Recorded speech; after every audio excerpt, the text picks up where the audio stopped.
Listen carefully. What I'm about to tell you was never meant to be heard. It is the kind of story whispered in the dark, in barns, in taverns, in sheriff's offices after midnight when the lantern light burns low and the men present are certain no women, no children, no preachers are within earshot. It is the kind of truth that stains you the moment you hear it. Once inside you, it cannot be unlearned.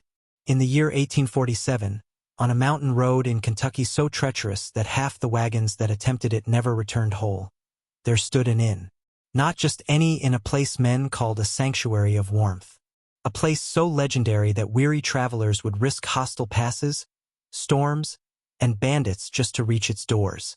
They called it the Millbrook Inn, and it was run by 4 sisters, the Cunninghams. The whispers said these sisters could give a man what no other inn could. Not just food, not just rest. Something deeper, something forbidden. They could make a stranger feel as if he had finally found home. They could make the most hardened cattleman or broken widower collapse into tears when it came time to leave. And the men, oh, the men kept coming. Merchants, soldiers, drifters, men of means, men carrying purses heavy with gold. But here is the truth they didn't want you to hear. Beneath the soft candlelight, beneath the warm quilts and the comforting scent of wildflowers and venison stew, the Millbrook Inn was a trap. A net woven not of rope but of affection, beauty, and attention so exact it was as if the sisters had memorized the very architecture of male loneliness. Some said Catherine, the second eldest, could look into a man's eyes and strip him bare without ever touching him. Some said Sarah laced her food with herbs that made the mind open, pliable, suggestible. Some said Margaret, the eldest, could calculate the worth of a man's soul in a single glance, tallying coin against weakness, against hunger, against pride. And Elizabeth, the youngest, with her girlish laughter and innocent charm, she was the perfect decoy, the bait for the suspicious. This was no inn. This was a crucible, a place designed to burn men down to their essence, to expose what they were most desperate to hide, and then consume it. 43 graves would be found beneath that mountain soil. 43 men who never walked back into daylight after passing through the Cunningham sisters' welcoming door. And the worst part? No one truly knows if it ever ended. The frontier was always dangerous, but the danger men expected was simple: an arrow loosed from the timberline, a highwayman demanding coin, a fever that rose with no cure in sight. Men understood those threats. They could steel themselves against them. What they did not understand was the danger that came wrapped in silk, spoken in a voice that promised tenderness, disguised as love. The Cunningham sisters understood this weakness better than any preacher understood sin. They inherited land, yes, but more importantly, they inherited isolation: 800 acres of mountains and valleys where no watchful eye intruded, where secrets could grow as freely as weeds. Jeremiah Cunningham, their father, had built a reputation of trust. When he died, his daughters built something else entirely. An illusion of safety so potent it became irresistible. Picture the weary traveler. His horse half-starved, his body frozen from nights on the trail, his purse heavy with coin but his heart hollow with loneliness. He sees the glow of Millbrook Inn through the trees, smoke rising from a great stone chimney. He steps inside and everything changes. The common room is warm, firelight dancing on polished timbers. Sarah's venison stew fills the air with a scent that feels like childhood memory, though he has never tasted it before. Catherine approaches with a glance that makes him feel as though he has been awaited all his life. Elizabeth's laughter rises like a bell in the distance, pure and light, reminding him of innocence he thought the world had beaten out of him. And Margaret? She watches it all, silent, calculating, weighing his worth against what he carries and how desperately he craves to stay. This is not hospitality. This is theater. Every smile, every touch of a hand, every perfectly timed glance was rehearsed with a precision born of something colder than affection. Hunger. They were engineers of desire, cartographers of the human soul. And in that isolation, with no sheriff, no priest, no kin nearby, what power could match theirs? The graves prove what the stories only hinted. 43 men disappeared between 1847 and 1851. But think of the scale of what that means. 43 men stripped of coin, stripped of identity, stripped even of burial rites worthy of their names. Each one convinced, until the very end, that he had found love or something near enough to love that he mistook it for salvation. And that is why their story endures. Because the greatest predators do not hide in shadows. They wait in the firelight. They welcome you home. It began, as all turning points do, with a single man. His name has been lost in official records, but whispers remember him as Kellerman, a cattle buyer from Richmond, a widower, wealthy, weary, and alone. The kind of man who carried not just gold but longing. And longing, when sharpened, becomes a weapon turned inward. He arrived at Millbrook in the first frost of November. His horse was failing. His breath shivered in the night air. But when the door opened, when the warm glow and the fragrance of Sarah's stew poured into him, his burden fell away. Catherine was waiting. She knew loneliness the way a hunter knows the trail of deer. She saw it in the way his eyes lingered too long, in the tremble of his voice when he spoke of his late wife. She listened to him as no one had in years, leaning close, her hand brushing his, her gaze promising he was still a man worth wanting. For 3 nights, Kellerman lived in an illusion of rebirth. He laughed with Elizabeth by the fire, debated politics with Margaret, dined on meals that rivaled feasts of kings. But it was Catherine who gave him what he truly craved. The illusion of tenderness returned. To Kellerman, this was not an inn. It was resurrection. But on the 4th night, the harvest came due. Sarah prepared a drink, spiced rum, warmed perfectly, the glass glowing with firelight. She placed in it herbs that blurred the mind, slowed the pulse, loosened the will. Kellerman never noticed the weight pulling his eyelids down as Catherine guided him gently, almost lovingly, to his chamber. He believed it was love. He believed he was safe. When morning came, the chair by the fire was empty, his bed unslept in, his horse still tied outside. Margaret ensured the purse of gold was split with precision. Sarah oversaw the disposal, her hands steady with a knowledge of earth and herbs that made bodies vanish quicker than any shovel alone could. Catherine burned a scrap of his clothing in the hearth, the flames carrying away the last trace of his presence. And Elizabeth, innocent-faced Elizabeth, laughed as though nothing had changed. But everything had changed. The sisters had crossed the line between hospitality and predation, between innkeepers and executioners. And once that threshold was crossed, there would be no return. From that night forward, Millbrook Inn was no longer a sanctuary. It was a machine, a system, a crucible designed to draw men in, extract their wealth, and bury the evidence beneath Kentucky soil. The harvest had begun. Once a boundary is broken, blood has a way of making repetition easier. What began with one man, one purse of gold, soon became a rhythm, a system as natural as the seasons. The Cunningham sisters refined it with terrifying efficiency, each playing her role with precision, as though destiny itself had appointed them to this work. Margaret was the strategist. She studied each guest with the eye of a surveyor, cataloging the quality of his boots, the way his fingers touched his coin, the tone of his laughter when Elizabeth teased him. She could sense weakness the way a wolf scents blood. Men who traveled with family, or with partners in trade, were treated with ordinary hospitality. But the solitary ones, the drifters, the merchants between deals, the men untethered from ties of kinship, those were marked. Sarah became the silent instrument of transition. Her knowledge of herbs, gathered from old mountain women and sharpened by years of study, turned stew into a potion, drink into a velvet chain.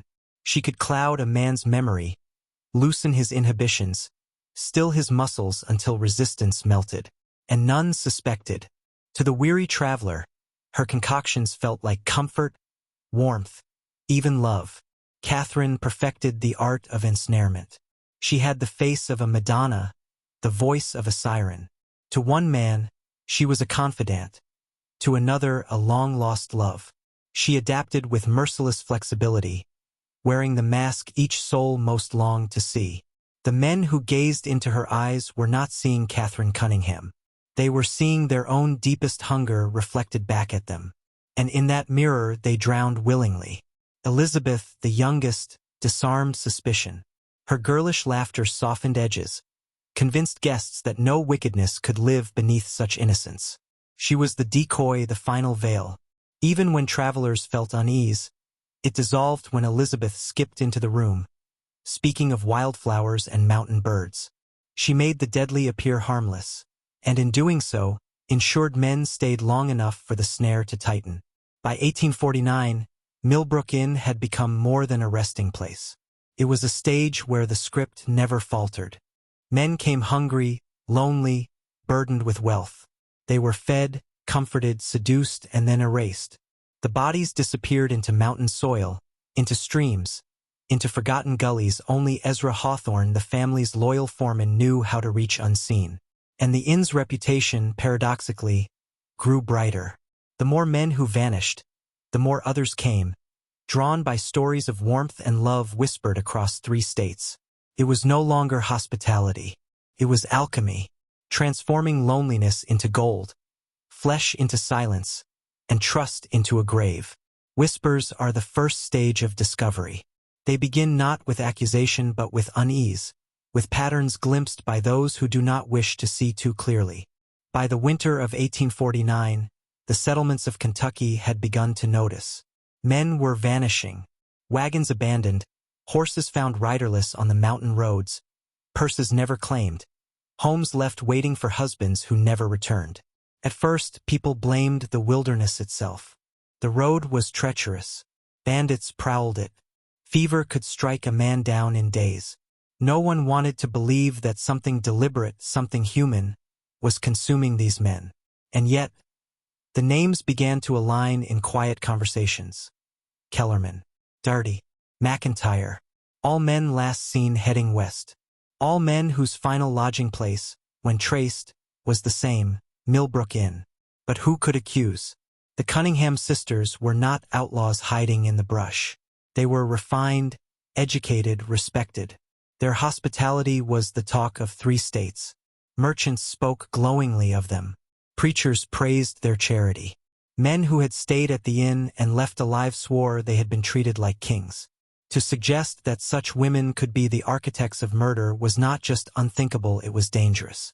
Margaret anticipated suspicion long before it ripened. She hosted gatherings for locals, opened the inn to community events, extended small kindnesses to widows and traveling ministers. She wove a public mask so convincing that any whisper against her family seemed slanderous, born of jealousy or malice. To accuse the sisters was to risk being ridiculed, even despised. Meanwhile, Catherine continued her quiet work, choosing her prey with surgical precision.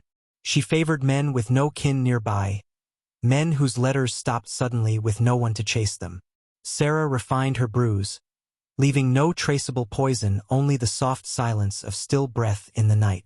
Elizabeth perfected her innocence, the smile that made even suspicion feel like guilt in the heart of the accuser. And so the whispers grew, but they had no teeth. They were confined to taverns after midnight, to worried glances exchanged between traders who had lost friends. The law refused to act without proof. And proof, buried deep in the mountain soil, lay beyond anyone's reach. This is how power sustains itself, not through open force, but through manipulation of perception. The sisters did not merely kill. They erased doubt itself. Their victims vanished not just from the earth, but from the minds of those who might have mourned them. And as silence spread, the graves multiplied. Every system, no matter how perfect it appears, contains the seed of its own unraveling. For the Cunningham sisters, that seed was planted one night in the spring of 1850, when a man arrived who would not follow the script. His name was James Whitlow, a trapper from the Alleghenies. Rough-hewn, suspicious by nature, and carrying scars that told of years spent surviving ambushes, storms, and betrayals. He had the look of a man who trusted no one, not even himself. From the beginning, Margaret marked him as unprofitable. His clothes were worn, his purse light, his eyes too sharp. And yet Catherine insisted. She said every man had a hunger, and Whitlow would be no different. She approached him with her customary softness, but he did not melt. He listened, yes, but his eyes never left hers. as if measuring the depth of the trap beneath her smile.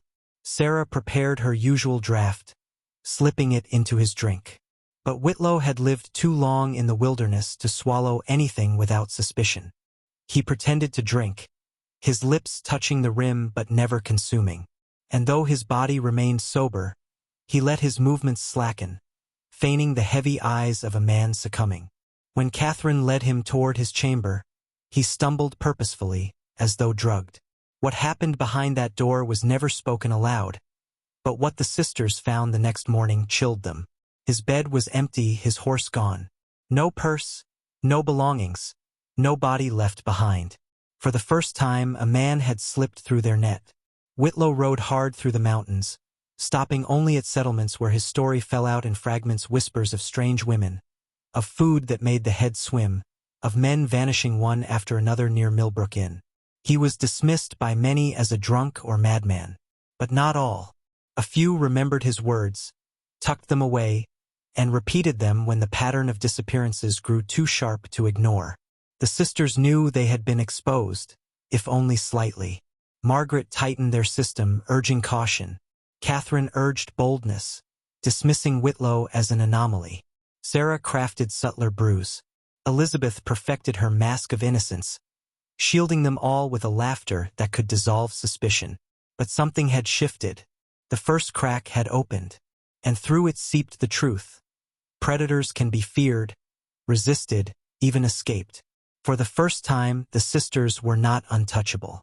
Yet still, the graves grew. 43 in total before the curtain would finally fall. The law, slow as it always is, could no longer ignore the trail. By the summer of 1850, the whispers had gathered into a pattern too sharp to dismiss. Men had vanished in staggering numbers, and their last known waypoint was always the same, the winding path to Millbrook Inn. Local sheriffs, pressed by the families of the missing, finally turned their eyes toward the Cunningham sisters. But here is where you must understand how true power works. It does not hide from authority, it entangles authority. Margaret had spent years weaving a net of influence so delicate, so invisible, that even men sworn to uphold justice found themselves snared. A sheriff who once stayed at the inn remembered the warmth of Sarah's cooking, the softness of Catherine's attention, the laughter of Elizabeth echoing like church bells. Could such women truly be accused of orchestrating death? He hesitated. He delayed. He dismissed. Merchants with clout in the settlements vouched for the sisters. Preachers who had accepted their hospitality spoke of them as godly women, pillars of frontier civility. And those who dared mutter suspicions found themselves shamed. "How dare you," townsfolk would say, "slander the only family keeping that wilderness road alive? Do you see?" The system was not merely about bodies buried in mountain soil. It was psychological control. The sisters had mastered the art of shaping perception, of cloaking their predation in the garments of virtue. To accuse them was to look like a fool. And so the very men who should have drawn steel against them instead became their defenders, blind to the graves multiplying under their feet. Still, the evidence gnawed at the edges. 43 men do not simply vanish without echo. Horses were found tethered and starving. Wagons abandoned with possessions intact. Letters home abruptly ended. The frontier was ruthless, yes, but not this ruthless. Some deputies began to probe discreetly, circling the inn like wolves testing the perimeter of firelight. They questioned Ezra Hawthorne, the sisters' loyal foreman, but his weathered face betrayed nothing. They lingered near the property, but the laughter and light spilling from the windows disarmed them, made their suspicions feel like madness. And that was the genius of the Cunningham legacy. They did not need to silence every witness. They only needed to manipulate the perception of those who mattered. Truth was not buried in the ground with their victims, it was buried in the minds of men too weak to trust their own eyes. The law was ensnared. The noose was inverted. And the sisters still held the rope. There is a point at which repetition hardens into ritual. When the act of survival becomes more than necessity, when it becomes doctrine, a liturgy in blood. By 1850, the Cunningham sisters had crossed that line. Their killings were no longer merely practical thefts cloaked in hospitality. They had become sacred to them, a ceremony that affirmed their dominion over the men who wandered through their doors. Margaret structured the ritual with a general's discipline. Nothing was left to chance. A man was assessed the moment he arrived. His worth, his weakness, his tether to the outside world. If he fit the pattern alone, weighted with coin, drunk with longing, his fate was sealed, though he believed himself chosen for love, for comfort, for redemption. Sarah's role was that of priestess. Her herbs were no longer simple tools of poisoning but sacraments. She gathered them with precision, whispering over them like prayers. Nightshade for silence, valerian for docility, foxglove for the final slowing of the heart. The wilderness became her cathedral, the earth her chalice, each potion a ritual offering to the sisters' hidden covenant. Catherine was the celebrant, the living icon. Her smile, her touch, her whispered words at the hearth were the invocations that disarmed and enthralled. To the men who gazed into her eyes, she was no longer a woman but a vision Mary reborn, Venus incarnate, salvation wrapped in human form. When she leaned close, when she whispered, "You are safe here," they believed it with the certainty of gospel. And Elizabeth, the innocent, played her role as acolyte. Her laughter was not mere charm, it was benediction.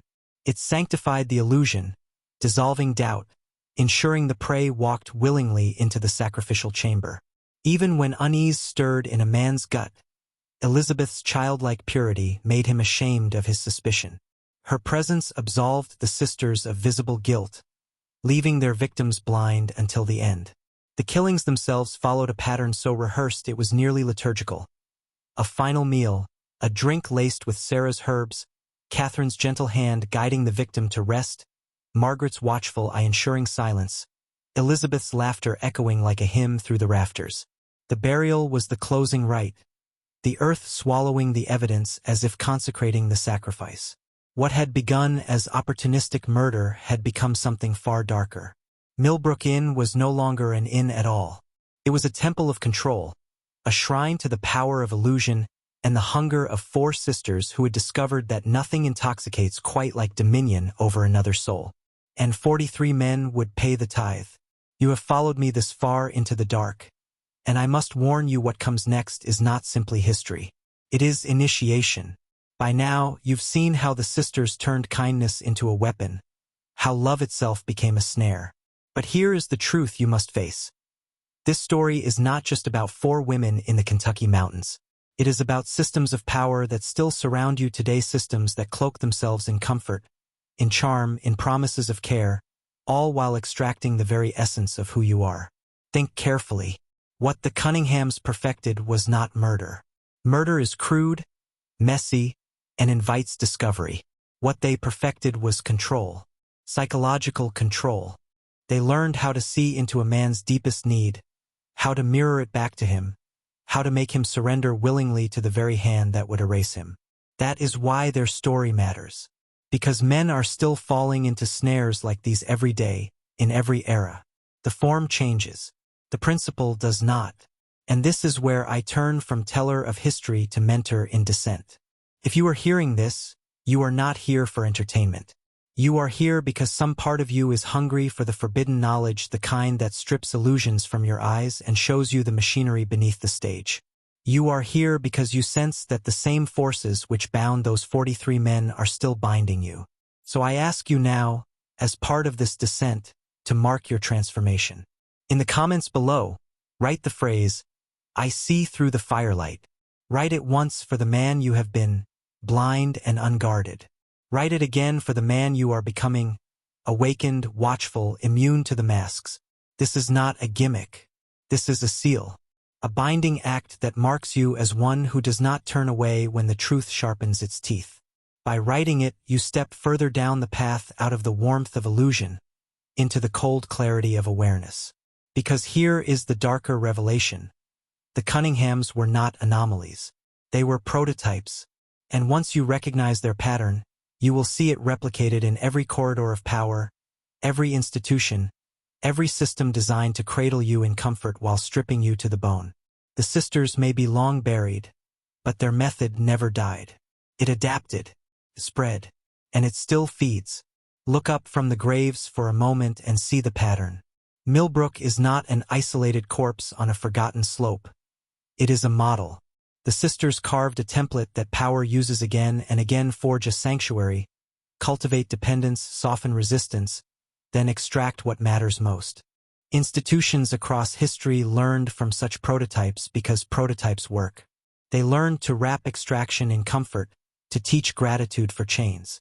Consider the church that feeds your soul while quietly rearranging your loyalties. The corporation that cushions you with perks while it claims your nights and your identity. The cult that offers belonging and then edits your memory of who you were before. Each operates on the same architecture. First, acceptance. Then intimacy. Finally, control disguised as salvation. They do not demand resistance up front. They begin as warmth.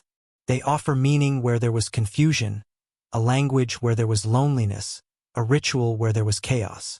And because humans hunger for those things, we step forward willingly. Power, in its most dangerous form, is never content with obedience alone. It wants devotion. The Cunningham method was devotion engineering. Learn what a man will give for a smile, then design an environment where that smile is abundant until he forgets he ever had a choice. Institutions copy this because it scales. Replace Sarah's stew with a corporate culture that doles praise and promotions like bread. Replace Catherine's gaze with a charismatic leader who mirrors your fears back at you as virtue. Substitute Margaret's ledger with a bureaucracy that rewards compliance and buries dissent in paperwork. The mechanism is identical. The victims change names, but the architecture stands. This is why Millbrook matters to you now. You are not immune because you are not in 1847. You are immune only insofar as you recognize the pattern and refuse to be softened by kindness that costs you your core. Identification is the beginning of freedom. Once you can map the method sanctuary, intimacy, extraction, you can begin to interrupt it. You can withdraw before the last cup is poured. You can refuse the narrative they hand you and write your own ledger. But beware, naming the pattern is not enough. The system adapts. It learns to cloak its rituals in modern languages, therapeutic jargon, mission statements, curated empathy. It weaponizes your gratitude, turning favors into obligations. It hides its burials in spreadsheets and PR statements. The men who fell at Millbrook did not lack intelligence. They lacked a framework to see their surrender as a process. That framework is the gift I give you now. Use it.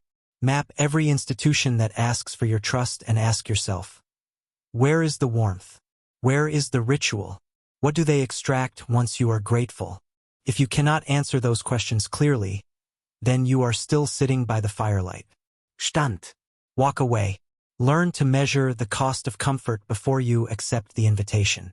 But every pattern, no matter how carefully constructed, eventually invites rupture. The Cunningham sisters believed themselves untouchable, but no illusion holds forever. The graves began to whisper, not just in the earth but in the mouths of neighbors. A trader who never returned to his wife. A preacher's nephew who vanished after promising to ride home by spring. A soldier on leave who wrote one last letter, sealed with optimism, then dissolved into silence. These absences began to accumulate like storm clouds. Families asked questions. Settlers traced routes. Rumors clung to the Millbrook in the way smoke clings to timber. Some said the sisters had been blessed by God, that no woman could manage such land, such success, without divine favor.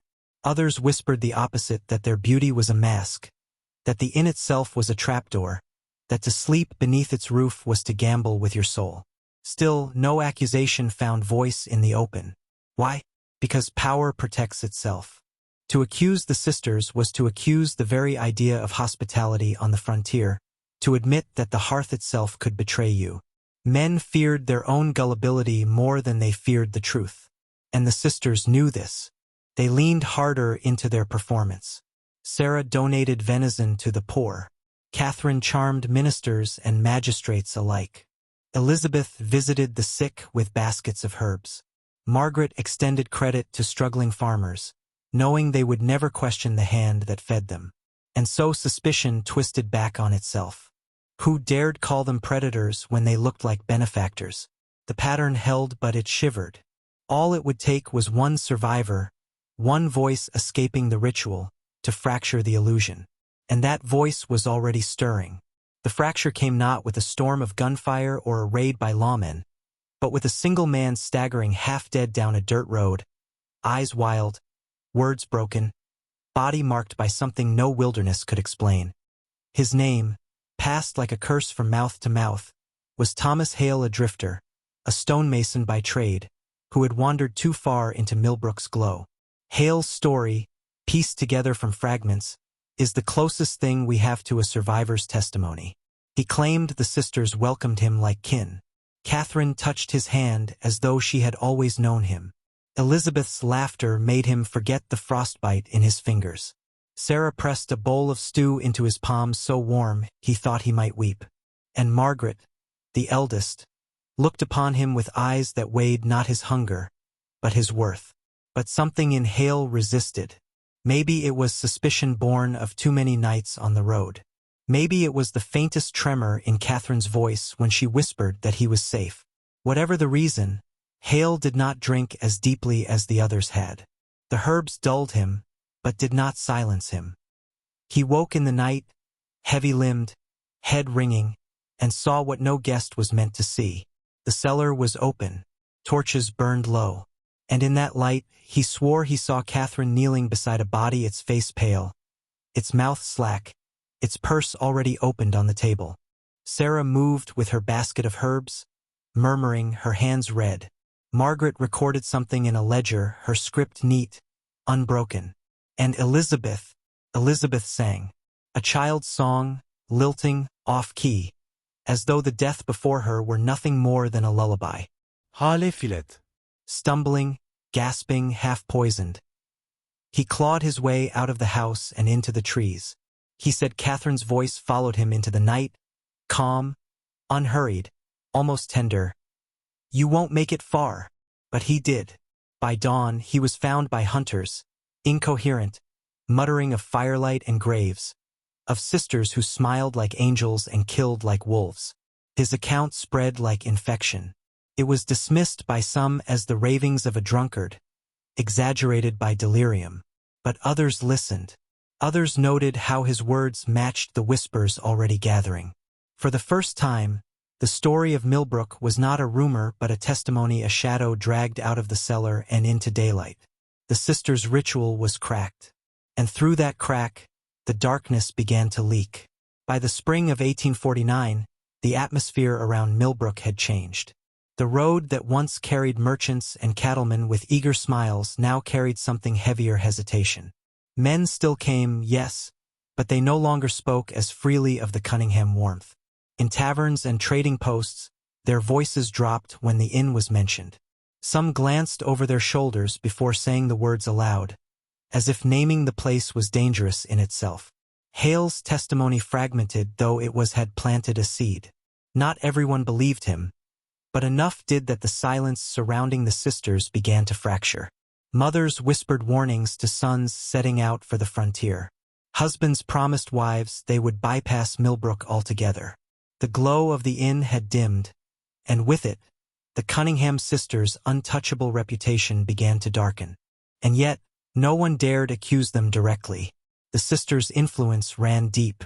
Margaret had entangled the family in every ledger and trade agreement within 3 counties.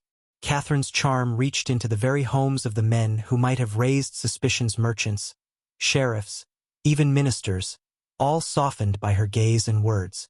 Sarah provided herbs and cures to wives and children, ensuring that her hands were seen as healing, not destructive. And Elizabeth, still youthful, still angelic, was the perfect mask of innocence, her presence disarming even the most cynical tongues. But suspicion is like rot, it spreads even in silence. More and more, travelers disappeared without explanation. Wagon wheels turned up abandoned in the mud. Horses wandered loose in the woods, and names on trading manifests went unanswered for months. The settlements surrounding Millbrook began to feel the weight of absence. The absences had faces, families, stories, and the pattern was too sharp to ignore. For the first time, men rode to Millbrook not for comfort, but to watch. They measured the sisters' movements, took stock of who arrived, and who never left. The road itself grew haunted, as though the trees whispered warnings to those who passed. And through it all, the sisters tightened their grip. Their hospitality grew sharper, more deliberate. Smiles lingered a second too long. Wine was poured with a heavier hand. Questions about a guest's life cut just a little deeper. They could feel suspicion building like storm clouds, and their answer was not retreat, it was control. They were not about to surrender their kingdom of silence. If the community pressed closer, the sisters would simply pull their guests deeper into the fire. The storm broke not with a single accusation, but with a convergence of silence snapping under its own weight. By the autumn of 1851, too many men had vanished. Too many wives waited by doorways for husbands who never returned. Too many merchants' accounts lay open with debts unpaid, shipments uncollected. The whispers had hardened into suspicion, and suspicion into something heavier, fear laced with rage. When the riders came, they did not come as lawmen alone. They came as neighbors, as fathers, as brothers of the lost. A posse of 20 men, rifles in hand, climbed the winding path to Millbrook. They were led not by a sheriff but by a preacher, a gaunt man whose own nephew had vanished on that road. He carried no badge, only a Bible and a flintlock pistol, and in his eyes burned something the law could not contain: retribution. The sisters, of course, were waiting.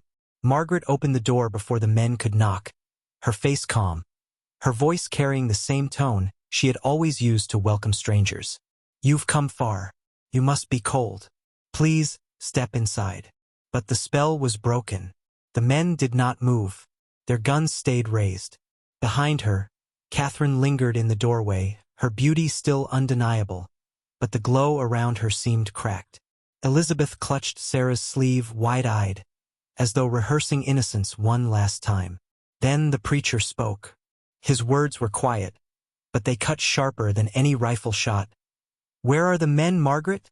The silence that followed was unbearable, and it was broken by movement. 2 hunters stepping past the sisters, into the inn. They did not wait for permission.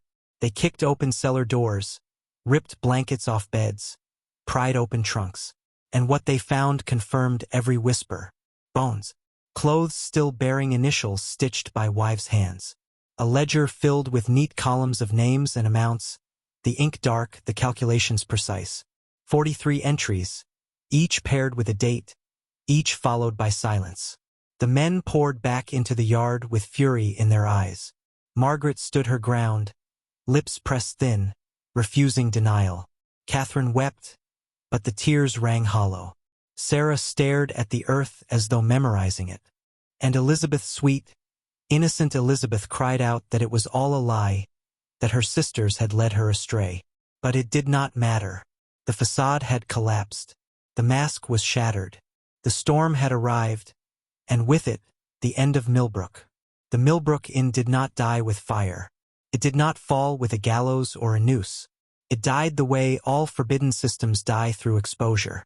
When the cellar was laid bare, when the ledger was read aloud in the cold air of a Kentucky dawn, the spell snapped. The sisters' power dissolved not because the men were stronger, but because the illusion had been pierced. The mask could not be worn again. But do not think this story ends in 1851. Millbrook was never just an inn, never just 4 sisters and their graves. It was a mirror, a prototype, a rehearsal of the larger stage. Their system was simple: offer comfort, win trust, strip defenses, harvest what is valuable, discard the rest. You think that's just the work of a murderous family in the mountains? Look around you. It is the work of every institution that has ever fed on men's blood, sweat, and silence. Governments offer safety while tightening chains. Churches offer salvation while siphoning obedience.